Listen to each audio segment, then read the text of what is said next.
નમસ્કાર મિત્રો, સ્વાગત છે તમારું અમારી ચેનલ પર એક નવા વિડીયોમાં। મિત્રો, ચૈત્ર નવરાત્રિના કોઈ પણ દિવસે જો તમે 3 લવિંગ આ જગ્યા ઉપર ફેંકી દેશો તો લક્ષ્મી માતાની કૃપાથી તમારા જીવનની બધી જ ગરીબી સંકટ દૂર થઈ જશે, તમારી સમસ્ત મનોકામના પૂર્ણ થઈ જશે। કારણ કે મિત્રો, ચૈત્ર મહિનો, ચૈત્ર નવરાત્રિ એના દિવસો બહુ જ શુભ મનાય છે।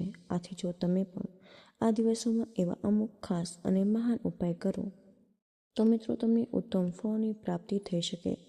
આથી જો તમે ચૈત્ર નવરાત્રિના કોઈ પણ દિવસે 3 લવિંગ આ જગ્યા ઉપર ફેંકી દેશો તો તમારો બેડો પાર થઈ જશે। આ વખતે ચૈત્ર નવરાત્રિ ઉપર ઘણા બધા એવા શુભ સંયોગો બની રહ્યા છે। ચૈત્ર નવરાત્રિનું મહત્વ બહુ જ વધારે છે। આથી મિત્રો, આવનારી ચૈત્ર નવરાત્રિમાં આ 3 લવિંગ તમે જરૂર ઉપાય કરી લેજો। આ ઉપાયને વાસ્તુશાસ્ત્રમાં પણ જણાવવામાં આવ્યો છે। તો મિત્રો, આ ઉપાયને તમારે કેવી રીતે કરવો, ક્યારે કરવો એ વિશેની જાણકારી તમને આજના આ વિડીયોમાં અમે આપીશું। આથી આ વિડીયોને અંત સુધી જોતા રહેજો। મિત્રો, વિડીયોમાં આગળ વધતા પહેલાં જો તમે ઈચ્છતા હોય કે લક્ષ્મી માતાની કૃપા તમારી ઉપર સદા જ બની રહે તો મિત્રો, આ વિડીયોને લાઈક અને કમેન્ટમાં જય માં દુર્ગા, જય માં લક્ષ્મી લખી દેજો। આ ચૈત્ર નવરાત્રિના દિવસો એટલા બધા શુભ અને પાવન હોય કે તમારી વર્ષો જૂની કોઈ પણ મનોકામના પૂર્ણ ન થઈ હોય તો મિત્રો, તમારે આ ચૈત્ર નવરાત્રિમાં અમુક એવા ખાસ ઉપાયો કરો તો એ તમારી મનોકામના અવશ્ય પૂર્ણ થઈ શકે। આ ઉપાય જે છે એ બહુ જ શુભ મનાય છે અને ઘણા બધા લોકોએ આ ઉપાયને કરેલો પણ છે। આથી ચૈત્ર નવરાત્રિમાં આ ઉપાય અવશ્ય કરવો જોઈએ। મિત્રો, આપણા શાસ્ત્રોમાં એવું માનવામાં આવે છે કે જો તમે ચૈત્ર નવરાત્રિમાં આ એક ખાસ ઉપાય કરો છો તો તમને બધા જ દેવી દેવતાઓની કૃપા પ્રાપ્ત થાય છે, જેનાથી તમારા ઘરમાં જો દોષ જેવા કે વાસ્તુ દોષ, શનિ દોષ, મંગળ દોષ, ગ્રહ દોષ અથવા બંધન દોષ હોય તો હેરાન થતા હો તો તમારે આવનારી આ ચૈત્ર નવરાત્રિમાં 3 લવિંગ આ જગ્યા ઉપર મૂકવા, જેનાથી તમે સમસ્ત મુશ્કેલીમાંથી બહાર આવી શકો। હવે આપણે જાણીએ કે આ ઉપાયને તમારે કેવી રીતે કરવો। તો મિત્રો, સૌપ્રથમ આ ઉપાય કોણ કરી શકે? તો મિત્રો, આ ઉપાય એ વ્યક્તિ કરી શકે છે કે જેને પોતાની વર્ષો જૂની કોઈ પણ મનોકામના હોય અથવા તો એવા કોઈ વ્યક્તિ કે જે પોતાના ઘરમાં સુખ સમૃદ્ધિનો વાસ રાખવા માંગતા હોય તો એ લોકોએ આ ઉપાય અવશ્ય કરવો જોઈએ। અને જો મિત્રો, ઘરની માતાઓ અથવા તો બહેનો જે ઘરની સુખ સમૃદ્ધિ વધારવા માંગે તો જો ઘરની માતા અથવા બહેન આ ઉપાય કરે તો તે સૌથી વધુ શુભ મનાય છે। કારણ કે આપણે ઘરની માતા અથવા બહેનને આપણે લક્ષ્મીનું સ્વરૂપ માનીએ। આથી જો ઘરની લક્ષ્મી જ આ ઉપાય કરે તો આનું સંપૂર્ણ ફળ આપણને પ્રાપ્ત થાય। આથી જો મિત્રો, ઘરની મહિલા આ ઉપાયને વિશેષ રૂપથી કરે છે તો મિત્રો, આ ઉપાયનું ફળ અવશ્ય આપણને પ્રાપ્ત થઈ શકે।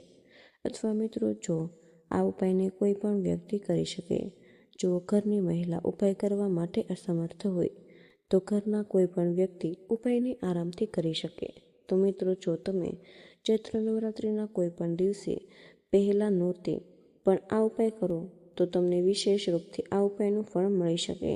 પણ જો તમે આ ચૈત્ર નવરાત્રિના 9 દિવસોમાં કોઈ પણ દિવસે ઉપાય કરો છો તો તમને આનું ફળ અવશ્ય પ્રાપ્ત થઈ શકે।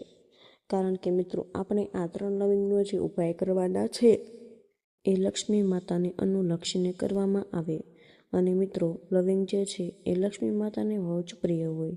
ચૈત્ર નવરાત્રિમાં ઉપાય કરો તો મિત્રો, લક્ષ્મી માતા તમારાથી જલ્દી પ્રસન્ન થઈ શકે। કારણ કે મિત્રો, ચૈત્ર નવરાત્રિમાં બધા જ દેવી દેવતા સૌથી વધારે ખુશ હોય, તમે તેને જલ્દી જ પામી શકો અને પોતાના ઘરમાં સુખ સમૃદ્ધિ લાવી શકો। તો મિત્રો, હવે આપણે જાણીએ કે તમારે આ 3 લવિંગના ઉપાય કેવી રીતે કરવો અને તમારે આ ઉપાયને કરતી વખતે કઈ વસ્તુનું ધ્યાન રાખવું અને તમારે આ ઉપાય કયા સમયે કરવો જોઈએ। તો મિત્રો, આ ઉપાય જે છે એ તમારે આવનારી ચૈત્ર નવરાત્રિના કોઈ પણ દિવસે સાંજે એટલે કે મિત્રો પ્રદોષ કાળમાં તમારે આ ઉપાય કરવો। જો તમે પ્રદોષ કાળમાં એટલે કે સંધ્યાકાળમાં તમે આ ઉપાય કરો તો મિત્રો, ઉપાયનું ફળ તમને અવશ્ય પ્રાપ્ત થઈ શકે। મિત્રો, પ્રદોષકાળનો સમયગાળો જે છે એ 6 થી લઈને 8 વાગ્યા સુધીનો હોય. આથી તમે આ સમયમાં કોઈ પણ ઉપાય કરો તો તમને આનું વિશેષ રૂપથી ફળ પ્રાપ્ત થાય. મિત્રો, આ ઉપાય આપણે લવિંગને લઈને કરવો. લવિંગ જે છે એને બહુ જ પવિત્ર અને ખાસ વસ્તુ મનાય. મિત્રો, આપણે કોઈ પણ પૂજા અર્ચના અથવા તો હોમ હવન કરીએ છીએ તો મિત્રો આપણે લવિંગનો અવશ્ય ઉપયોગ કરીએ છીએ. આથી જો તમે પણ આ 3 લવિંગનો ઉપાય અમે જે રીતે જણાવી એ રીતે કરશો તો મિત્રો તમારા ઘરની બધી જ સમસ્યામાંથી તમને રાહત મેળવી શકશો. તમારા ઘરમાં લક્ષ્મી માતાનો વાસ થશે. તો તમારે આ ઉપાય કઈ રીતે કરવો એ વિશે આપણે જાણીએ. તો મિત્રો, આ ઉપાય કરતી વખતે જો તમે પૂરેપૂરી શ્રદ્ધા રાખીને આ ઉપાય કરો છો તો મિત્રો તમને આ ઉપાયનું અવશ્ય ફળ પ્રાપ્ત થાય. તો મિત્રો, સૌપ્રથમ તમારે આ ઉપાય કરવા માટે પહેલાં તમારે સ્વચ્છ થઈ જવું. મિત્રો, જ્યારે પણ તમે નવરાત્રિના કોઈ પણ દિવસે આ ઉપાય કરો તો મિત્રો તમારે ઉપાય કરવા માટે સૌપ્રથમ 3 ફૂલવાળા લવિંગ લેવા. આ લવિંગ આખા હોવા જોઈએ. પછી મિત્રો તમારે પોતાના ઘરના મંદિરની સામે બેસી જ્યારે પણ તમે ચૈત્ર નવરાત્રિમાં માતાજીનું પૂજન અર્ચના કરો ત્યારે મંદિરની સામે બેસો. તમારે એક શુદ્ધ ઘીનો દીવો પ્રગટાવો. સાથે જ તમારે મનમાં પોતાના દેવી દેવતાઓના નામનું સ્મરણ કરવું. મિત્રો, તમારે આ દીવો ખાસ લક્ષ્મી માતાને અનુલક્ષીને આ પ્રગટાવો. અને મિત્રો, તમે જે પણ 3 લવિંગ લીધા છે એને તમારે આ દીવામાં અર્પણ કરી દેવા. આ જેમ જેમ દીવાની જ્યોત સળગે એમાં તમારે લવિંગ પણ તેની સાથે સળગી જશે. અને પછી મિત્રો તમારે લક્ષ્મી માતાને પ્રાર્થના કરવી કે હે માતા લક્ષ્મી, અમારા ઘરમાં જે પણ નકારાત્મક ઉર્જા તેમજ ગરીબી હોય, દોષ હોય એને તમે સમાપ્ત કરી દેજો. અમારા ઘરમાં સુખ સમૃદ્ધિ લાવજો. સાથે જ મિત્રો તમે આ પ્રકારે પ્રાર્થના કરવી. પૂરા વિધિ વિધાનથી લક્ષ્મી માતાની પૂજા અર્ચના કરી લેવી. મિત્રો, તમારે ઓમ મહાલક્ષ્મી નમઃ મંત્રનો 7 વાર જાપ કરવો. જો આ પ્રકારે તમે ચૈત્ર નવરાત્રિના કોઈ પણ દિવસે ઉપાય કરી લેશો તો આ ઉપાયનું ફળ તમને 100% પ્રાપ્ત થઈ શકે. કારણ કે મિત્રો આ લવિંગનો ઉપાય એવો હોય કે જે લક્ષ્મી માતાને બહુ જ પ્રિય છે. જો તમે ચૈત્ર નવરાત્રિમાં ઉપાય કરો તો મિત્રો ઉપાયનું ફળ તમને ચોક્કસપણે પ્રાપ્ત થઈ શકે છે. આથી તમારે આ ઉપાય નવરાત્રિના દિવસોમાં અવશ્ય કરી લેવો જોઈએ. જેનાથી જો તમારા ઘરમાં પૈસાને લગતી તંગી હશે તો મિત્રો આ સમસ્યામાંથી પણ તમે બહાર આવી શકો છો. તમારા ઘરમાં કોઈ પણ નકારાત્મક ઉર્જા ઘર કરી ગઈ હોય તો આમાંથી પણ તમને છુટકારો પ્રાપ્ત થઈ શકે. જો તમે ચૈત્ર નવરાત્રિમાં આ 3 લવિંગનો ઉપાય કરી લ્યો છો તો મિત્રો તમારા ઘરમાં સકારાત્મક ઉર્જાનો પ્રવેશ થઈ શકે. જેનાથી મિત્રો તમારો ભાગ્યોદય થાય. જો તમારા ઘરમાં કોઈ દોષ જેવા કે વાસ્તુ દોષ, શનિ દોષ, ગ્રહ દોષ, નજર દોષ તો મિત્રો આનાથી પણ તમે બહાર નીકળી શકો છો. જો તમારા ઘરના માંગલિક કાર્ય અટકી ગયા હોય તો ચૈત્ર નવરાત્રિમાં 3 લવિંગનો ઉપાય અવશ્ય કરી લેવો. જેનાથી મિત્રો તમારા ઘરના સભ્યનો માંગલિક કાર્ય એ પણ શરૂ થઈ જશે. તેમજ મિત્રો જો તમે ચૈત્ર નવરાત્રિમાં 1 કલાક વધારે જાગીને ચૈત્ર નવરાત્રિનું જાગરણ કરો તો મિત્રો તમારા બધા જ પાપ સમાપ્ત થઈ જાય. તેમજ જો તમે ચૈત્ર નવરાત્રિના દિવસોમાં માતાજીની પૂજા અર્ચના વિશેષ રૂપથી પૂરી શ્રદ્ધાથી કરો છો તો મિત્રો આ કુળદેવી જે છે એ જલ્દી જ તમારાથી પ્રસન્ન થાય. ચૈત્ર નવરાત્રિના દરેક ક્ષણ ગંગાજળની જેમ પવિત્ર હોય. આ ચૈત્ર નવરાત્રિ વૃક્ષની જેમ ઈચ્છિત ફળ આપણને પ્રદાન કરી શકે છે. આથી તમારે આ ઉપાય અવશ્ય કરવો કે જે તમને આજના આ વિડીયોમાં જણાવવાના છીએ. તો મિત્રો હવે આપણે વાત કરીએ કે તમારે કઈ કઈ ભૂલો નવરાત્રિમાં બિલકુલ ન કરવી જોઈએ, કઈ વસ્તુનું તમારે ધ્યાન રાખવું, આપણે એના વિશે વાત કરી લઈએ. તો મિત્રો તમે આવનારી ચૈત્ર નવરાત્રિના કોઈ પણ દિવસે જો તમે મોડા સુધી સૂતા રહો આ વસ્તુ બહુ જ અશુભ મનાય. જો તમે પોતાના ઘરે મોડા સુધી નવરાત્રિના દિવસોમાં સૂવો છો તો મિત્રો માતાજી તમારાથી ક્રોધિત થઈ શકે, તમને શ્રાપ પણ આપી શકે. કારણ કે નવરાત્રિના પાવન દિવસો વધારે સમય સુધી સૂતું રહેવું અશુભ મનાય. આનાથી તમારે વ્યક્તિના જીવનમાં આળસ આવી શકે અને જે ઘરમાં પણ વધારે આળસ હોય ત્યાં નકારાત્મક ઉર્જાનો વાસ થાય આથી મિત્રો તમારે આ ભૂલ બિલકુલ ન કરવી. ચૈત્ર નવરાત્રિના દિવસોમાં જો તમે ભોજન કરતી વખતે પોતાની થાળીમાં એટલું ભોજન રાખો તેમજ પોતાનું ભોજન પૂર્ણ નથી કરતા તો તમને બહુ જ પાપ લાગી શકે. તમે જેટલું પણ ખાઈ શકો એટલું જ તમારે ભોજન લેવું. અન્નનો બિલકુલ બગાડ ન કરવો બહુ જ અશુભ મનાય છે. આનાથી મિત્રો અન્નની દેવી અન્નપૂર્ણા આપણાથી નારાજ થઈ શકે અને જો તમે ચૈત્ર નવરાત્રિમાં આ ભૂલ કરો છો તો મિત્રો તમારા જીવનમાં ક્યારેય પણ અન્નધન આવી શકતું નથી. તમે ગરીબીનો શિકાર બની શકો છો. આથી મિત્રો તમારે આ ભૂલ બિલકુલ ન કરવી. તેની સાથે જ મિત્રો આપણે એક મહત્વની ભૂલ વિશે વાત કરીએ. જો માતાઓ અથવા બહેનો જે હોય ચૈત્ર નવરાત્રિના કોઈ પણ દિવસે ઘરના બધા જ સભ્ય ભોજન કરી લે ત્યારે રાતના સમયે વધેલા વાસણને તરત ધોઈ નાખવા. અમુક લોકો એવા હોય કે જે વાસણને આખી રાત સુધી એમનેમ એઠા રહેવા દે. આ બહુ જ અશુભ વસ્તુ મનાય છે. કોઈ પણ વ્યક્તિ આ ભૂલ કરે એટલે કે જો રાત્રે એઠા વાસણ એમ જ પડ્યા રહેવા દે તો એના ઘરમાં ઘોર ગરીબી આવી શકે. આથી મિત્રો આ ભૂલ બિલકુલ ન કરવી. તેની સાથે જ મિત્રો આપણે હવે વાત કરવાના છીએ કોઈ પણ દંપતી અથવા કોઈ પણ પુરુષ કોઈ સ્ત્રી તો તેને ચૈત્ર નવરાત્રિ દિવસોમાં બ્રહ્મચર્યનું પાલન અવશ્ય કરવું. જો બ્રહ્મચર્યનું પાલન ચૈત્ર નવરાત્રિના દિવસોમાં નથી કરતા તો માતાજી તમારાથી ક્રોધિત થઈ શકે, તમને શ્રાપ આપી શકે.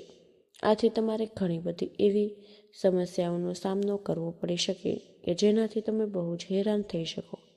આથી મિત્રો કોઈ પણ વ્યક્તિ હોય તેની બ્રહ્મચર્યનું પાલન અવશ્ય કરવું. તો મિત્રો આ નવરાત્રિના દિવસો હોય છે એ બહુ જ પવિત્ર મનાય. આથી મિત્રો તમે જો આવા પવિત્ર અને પાવન દિવસોમાં અશુભ વસ્તુઓ કરો છો તો માતાજી તમારી ઉપર ક્રોધિત થઈ શકે અને તે તમારા ઘરમાં ક્યારેય પણ વાસ કરવા માટે આવી શકતા નથી. ચૈત્ર નવરાત્રિના દિવસોમાં માતાજીને પ્રસન્ન કરવા પોતાના ઘરે બોલાવવા માંગતા હોય તો તમારે આ બધી વસ્તુઓનું ધ્યાન જરૂર રાખવું જોઈએ. તેમજ મિત્રો તમારે ચૈત્ર નવરાત્રિમાં ભૂલથી પણ નખ તેમજ વાળ ન કાપવા. જો આ વસ્તુ વગર રહી ન શકો તો નવરાત્રિ શરૂ થાય એના પહેલાં જ તમારે આ બધી વસ્તુ કરી લેવી અથવા નવરાત્રિના દિવસો પછી તમારે આ વસ્તુ કરવી જોઈએ. જો તમે નવરાત્રિ દરમિયાન વાળ તેમજ નખ કાપો છો તો તમારા ઘરમાં ગરીબીનો વાસ થઈ શકે, તમારા ઘરમાં નકારાત્મક ઉર્જા આવી શકે. આથી તમારે આ ભૂલચૂકથી મન ન કરવી. તેની સાથે જ નવરાત્રિના શુભ દિવસોમાં તમારા ઘરના આંગણે કોઈ પણ વ્યક્તિ કંઈક માંગવા આવે એટલે કે જો ભિક્ષુક કોઈ પણ વસ્તુ માંગવા આવે તો તમારે તેને ક્યારેય પણ એનું અપમાન ન કરવું. તમે તેનું અપમાન કરો છો તો તમે ઘોર ગરીબીનો સામનો કરવો પડે. કારણ કે આવનારી આ ચૈત્ર નવરાત્રિમાં પાવન દિવસો એવા હોય છે કે જો તમે વિશેષ રૂપથી માતાજીની પૂજા અર્ચના કરો છો તો માતાજી તમારી પરીક્ષા લેવા માટે કોઈ પણ રૂપમાં આવી શકે. તમારે ઘરના આંગણે આવેલા ભિક્ષુકનું ક્યારેય અપમાન ન કરવું. કોઈની કોઈ વસ્તુ અવશ્ય દાનમાં તમારે આપવી જેનાથી તેના આત્માને શાંતિ મળી શકે. તો હવે આપણે વાત કરીએ કે તમારે નવરાત્રિના શુભ દિવસોમાં એવા કયા શુભ કાર્ય કરવા તમારા ઘરના લક્ષ્મી માતા તેમજ બધા જ દેવી દેવતાઓનો વાસ થઈ શકે. તો મિત્રો જ્યારે પણ પહેલું નોરતું હોય ત્યારે તમારે પોતાના ઘરના પૂજા સ્થાનને એટલે કે મિત્રો ઘરના મંદિરને અવશ્ય સાફ કરી લેવું જોઈએ. જો એની અંદર કોઈ વધારાની વસ્તુ રહી ગયેલી હોય તો તમારે તેને બહાર કાઢીને મંદિરને સ્વચ્છ કરી લેવું. તેની સાથે જ મિત્રો નવરાત્રિના સૌપ્રથમ દિવસે ઘરની બહાર મુખ્ય દરવાજાની પાસે સ્વસ્તિક બનાવવું અને ત્યાં દીવા પ્રગટાવવા જોઈએ. તેની સાથે જ તમારે ઘરના મુખ્ય દ્વાર ઉપર આસોપાલવના તોરણ બાંધવા. જો મિત્રો ચૈત્ર નવરાત્રિના દિવસોમાં આ વસ્તુ કરો તો તમારા ઘરમાં સુખ સમૃદ્ધિ આવી શકે અને મિત્રો તમારા પરિવારમાં ક્યારેય અશાંતિ આવી શકતી નથી. કારણ કે મિત્રો આસોપાલવના પાન હોય એ બહુ જ પવિત્ર મનાય છે અને જો તમે આસોપાલવના પાનના તોરણ બાંધો છો તો મિત્રો આ વસ્તુ બહુ જ શુભ મનાય. આનાથી તમારા ઘરમાં સકારાત્મક ઉર્જાનો પ્રવેશ થાય માતાજી દોડીને તમારા ઘરમાં વાસ કરવા આવે. તમારી નવરાત્રિમાં તુલસી માતાનો છોડ અવશ્ય રોપવો. જો તમારા ઘરમાં તુલસી માતાનો છોડ ન હોય તો તમારે 8મા દિવસે તુલસી માતાનો છોડ લાવીને શુભ દિવસની શરૂઆત કરવી. આના પછી મિત્રો તમે હવે દરરોજ તુલસી માતાને જળ અર્પણ કરીને તે છોડની પ્રદક્ષિણા કરીને તેને જળ અર્પણ કરો. તો મિત્રો આપણા શાસ્ત્રોમાં પણ એવી માન્યતા છે કે કોઈ પણ વ્યક્તિ તુલસીની વિશેષ રૂપથી પૂજા અર્ચના કરે તો તેના ઘરમાં હંમેશા માટે લક્ષ્મી માતાનો વાસ રહે અને તેના ઘરમાં ક્યારેય ગરીબી તેમજ દરિદ્રતા ન આવે અને તેના પરિવારમાં હંમેશને માટે સુખ સમૃદ્ધિ રહે. તે વ્યક્તિ પોતાના ઘરના સભ્યોની સાથે સુમેળ સાધી શકે. આનાથી તમારે નવરાત્રિના પ્રથમ દિવસે અથવા તો નવરાત્રિના કોઈ પણ દિવસે તુલસી માતાને પોતાના ઘરમાં જરૂર આગમન કરવું જોઈએ. તેમજ મિત્રો ચૈત્ર નવરાત્રિના દિવસે માતા સ્વર્ગમાંથી આવે અને સતત 9 દિવસ સુધી પૃથ્વી પર રહે છે. આ દરમિયાન દુર્ગા દરેક ભક્તને ઘરે જાય. આવી સ્થિતિમાં નવરાત્રિ પર માતાનું સ્વાગત કરવા, તેમના આશીર્વાદ મેળવવા માટે ઘરના મુખ્ય દરવાજા પર દેવી લક્ષ્મી સ્વસ્તિક અને ઓમ ચિહ્નના શુભ ચરણ લગાવવા શુભ માનવામાં આવે છે. મિત્રો નવરાત્રિના દિવસે કળશની સ્થાપના કરતી વખતે દુર્ગાના પ્રથમ સ્વરૂપમાં શૈલપુત્રીની પૂજા કરાય. નવરાત્રિ પર કળશની સ્થાપના કરવી શુભ મનાય. વાસ્તુ અનુસાર કળશની સ્થાપના કરતી વખતે તેની હંમેશા ઉત્તર પૂર્વ કોણ પર કરવી. ઉત્તર અને પૂર્વ દિશાની વચ્ચે ઈશાન કોણ કહેવાય. ઈશાનમાં તમામ દેવી દેવતાઓનો વાસ હોય. ઈશાન ખૂણાની સફાઈ કરતી વખતે નવરાત્રિના પહેલા દિવસે કળશની સ્થાપના કરવી, જેના કારણે ઘરમાં દેવી લક્ષ્મીનો કાયમ વાસ રહે છે. તેમજ મિત્રો નવરાત્રિમાં કન્યાઓની પૂજા અને એને પૂજન કરાવવાનું ખાસ મહત્વ રહેલું છે. નવરાત્રિની અષ્ટમી અને નવમી તિથિએ 2 થી 11 વર્ષની કન્યાની પૂજા કરવી ફાયદાકારક મનાય છે. કન્યાની પૂજા કરવાથી અને પૂજન કરાવવાથી મા દુર્ગાની કૃપા પ્રાપ્ત થાય. ઘરમાં ધન અને અનાજની કમી નથી રહેતી. તેમજ મિત્રો ચૈત્ર નવરાત્રિ પર માતાને પ્રસન્ન કરવા માટે ઘરના મુખ્ય દરવાજાની સામે રંગોળી કરવી, તોરણ બાંધવા અને તોરણ, દરવાજા અને રંગોળી ઘરની સુંદરતા સાથે માતાના વિશેષ આશીર્વાદ આપે. તે જ નવરાત્રિના દરેક દિવસે ઘરના મુખ્ય દરવાજા પર કેળ અને આસોપાલવના તોરણ લગાવો. આ પાવન પર્વના દિવસો વાસ્તુ દોષ દૂર કરવા માટે ઉત્તમ મનાય છે. નવરાત્રિ પર માતાના આશીર્વાદ મેળવવા માટે ઘણા પ્રકારના ઉપાય અને પૂજાપાઠ કરવામાં આવે છે. વાસ્તુ અનુસાર નવરાત્રિનો પર્વ ઘરમાંથી વાસ્તુ દોષ અને સૌ પ્રથમ ઉત્તમ મનાય છે અને નવરાત્રિ પર કરવામાં આવતા ઉપાયોથી ઘરમાંથી દરેક પ્રકારની નકારાત્મક શક્તિઓ ખતમ થઈ જાય, સુખ સમૃદ્ધિનો વાસ થાય છે. તેમજ મિત્રો જે ઉપાસકો ચૈત્ર નવરાત્રિ દરમિયાન ઉપવાસ રાખે અથવા પ્રાર્થના કરે તેઓએ અષ્ટમી અથવા નવમીના દિવસે ઘરે કન્યા પૂજા કરવી. બાળકીને ભોજન કરાવતી વખતે તેમને ઉત્તર કે પૂર્વ દિશામાં બેસાડીને જમાડો. આમ કરવાથી ઘરમાં તમામ વાસ્તુ દોષ દૂર થાય અને ઘરમાં સમૃદ્ધિ આવે. તો મિત્રો આજનો આ વિડીયો અહીં જ પૂર્ણ કરીએ છીએ. આજની આ માહિતી પસંદ આવી હોય તો વિડીયોને લાઇક અને તમારા મિત્રો સાથે શેર કરજો. ચેનલ પર પહેલી વાર આવ્યા હોય તો ચેનલને સબસ્ક્રાઈબ કરવાનું ભૂલશો નહીં. કમેન્ટમાં જય મા લક્ષ્મી જરૂરથી લખી દેજો. જય શ્રી કૃષ્ણ. રાધે રાધે.